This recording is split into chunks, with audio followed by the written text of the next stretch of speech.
saudações a todos, tudo bem com vocês? Meu nome é Vitor, sou professor de Química e hoje nós vamos dar continuidade ao nosso curso de cálculo estequiométrico. Na aula de hoje nós vamos aprender a calcular a massa molecular das nossas substâncias. Para isso eu separei para vocês 3 passos super simples para a gente não errar esse cálculo de maneira nenhuma. Vamos lá? A primeira coisa que nós temos que fazer é encontrar e identificar esses elementos químicos que estão presentes na nossa fórmula e também anotar da maneira correta as massas atômicas de cada um deles. O exercício pode fornecer para nós essa massa, então a gente usa aqueles números que foram fornecidos por ele e seguimos numa boa. E quando o exercício não fornecer essas massas, nós vamos ter que buscar esses valores na tabela periódica. Um exemplo que eu posso dar para vocês são essas 3 massas que podem ocorrer que estão presentes na tabela periódica. Elas são números com decimais e isso pode dificultar um pouco o nosso cálculo. Se o exercício não exigir uma alta precisão do cálculo, a gente não precisa usar essas casas decimais. A gente pode fazer certos arredondamentos. Esses 3 exemplos vão mostrar para nós os 3 arredondamentos que nós podemos fazer. Tudo bem? No caso do 23,3, a nossa primeira casa decimal é o número 3, é um número menor do que 4. E toda vez que isso acontecer, esse valor pode ser arredondado para baixo, ficando o número 23. Enquanto 15,9, a primeira casa decimal é maior do que 6, e isso faz com que a gente possa arredondar esse número para cima. Então, transformando o 15,9 em 16. No caso do 35,4, o valor da primeira casa decimal está entre 4, 5 ou 6. E quando isso acontece, não tem jeito. A gente não vai conseguir eliminar essa casa decimal, mas nós ainda vamos ter que arredondar esse 4 para 5, ficando 35,5. Tudo bem? O segundo passo é identificar as atomicidades que estão presentes nas nossas fórmulas químicas, porque elas vão afetar a massa total de cada elemento químico dentro da nossa fórmula. Então, esses números são muito importantes e não podem ser esquecidos. Elementos que aparecem sozinhos, eles podem ou não ter uma atomicidade escrita. Quando elementos não possuem nada escrito no seu canto inferior direito, significa que a sua atomicidade é igual a 1. Ele está aparecendo uma única vez. Substâncias que possuem vários elementos também podem aparecer vários números, várias atomicidades. Cada elemento vai ter a sua. O X, por exemplo, não tem nada escrito aqui embaixo, então a sua atomicidade é 1. No caso do Y, nós temos o número 3. Isso significa que a sua atomicidade é 3. Então esse elemento está aparecendo 3 vezes nessa fórmula. Quando uma substância possui parênteses, nós temos que redobrar a nossa atenção, já que nós vamos ter as atomicidades de cada elemento, mas também nós teremos um número multiplicador, mas ele só afeta, preste atenção, quem está dentro do parênteses. Ele não vai afetar o x porque o x está fora do parênteses, tá bom? Então, na hora de fazer a multiplicação e a soma desses valores para a gente calcular a massa molecular, nós vamos ter que ficar atentos se há ou não há um parênteses na fórmula, tá bom? Vamos continuar? Vamos então. Vamos fazer agora um exemplo bem simples e bem importante. Vamos fazer a massa molecular do gás carbônico, que é o CO2.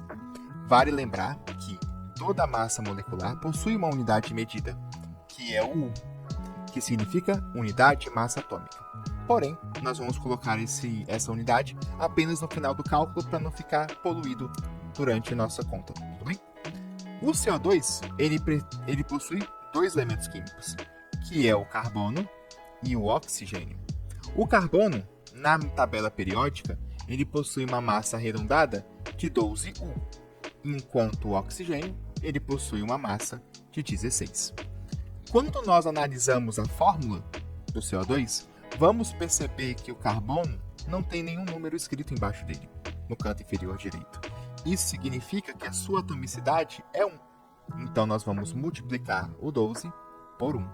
Vale lembrar que eu estou colocando vezes 1 por didática, tá bom? Para não esquecer de que eu já olhei para aquele elemento e já multipliquei ele, beleza? No caso do oxigênio, a atomicidade dele é 2. Significa que o oxigênio está aparecendo 2 vezes. Agora é matemática. 12 vezes 1, 12. 16 vezes 2, 32.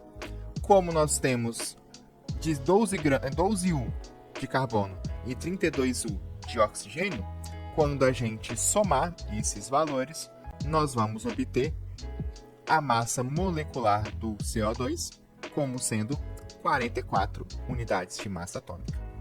Tranquilo, né? É só organizar que fica super fácil. Vamos então para um outro exemplo. No nosso segundo exemplo, nós temos o sulfato de sódio. No sulfato de sódio, agora nós temos 3 elementos. Quem são?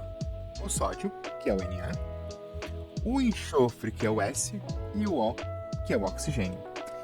Se olharmos a tabela periódica, nós podemos encontrar as suas massas atômicas.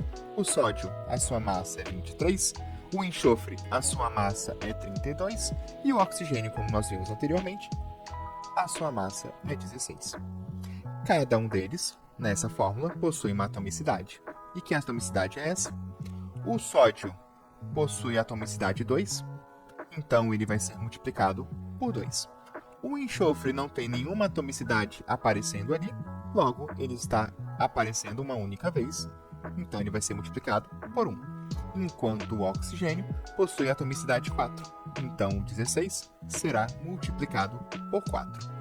Após encontrarmos as suas atomicidades, agora novamente é só matemática. 23 vezes 2 é 46. 32 vezes 1 repete 32. 16 vezes 4, 64. Agora é só fazer a soma, sem medo de ser feliz. E a massa molecular vai ser igual a 146 unidades de massa atômica, ou, tudo bem? Então não importa se aparecer um ou vários elementos químicos. Faça devagarinho que vai dar certo. Tudo bem? Vamos para o nosso último exemplo? Agora nós vamos fazer o nitrato de cálcio. O nitrato de cálcio possui um parênteses escrito. Então a gente tem que ficar bem atento, mas o começo é igual para qualquer fórmula. Vamos identificar primeiro.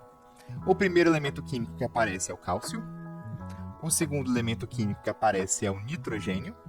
E o terceiro elemento químico que está aparecendo é o oxigênio novamente, super comum. O cálcio tem massa 40, o nitrogênio 14 e o oxigênio continua sendo 16. Tudo bem? Agora vamos para suas atomicidades e vamos fazer do mesmo jeito. O cálcio não tem nenhum número aparente escrito, logo a sua atomicidade é igual a 1 vezes 1. O nitrogênio está dentro do parênteses, mas para a atomicidade não faz diferença. Como não tem nada escrito ali, ele também vai ser multiplicado por 1. Mas o oxigênio tem. O oxigênio aparece 3 vezes, então a sua massa também vai ser multiplicada por 3. Agora falta o nosso número que está fora do parênteses, e ele só vai afetar quem está dentro. E quais são os elementos que estão dentro? O nitrogênio e o oxigênio. Tanto o nitrogênio quanto o oxigênio também vão ser multiplicados por 2. E é esse que é o segredo para não errar. É organizar e fazer devagarinho. 40 vezes 1 é 40. 14 vezes 1 é 14. Você pode anotar aqui para não esquecer. E 14 vezes 2, 28. 16 vezes 3 é 48. 48 vezes 2, isso vai dar 96. E qual vai ser a massa molecular do nitrato de cálcio? É só somar e ser feliz. 8 mais 6 é 14, sobe 1. 1 mais 9 é 10. 10 mais 6, 164 unidades de massa atômica. Espero que vocês tenham percebido que a organização é tudo. Então, se você conseguir organizar bem o seu cálculo, você vai conseguir resolver qualquer exercício, tá bom? Então, nós encerramos a nossa aula. Espero que vocês tenham compreendido. Obrigado e até a próxima. Tchau, tchau.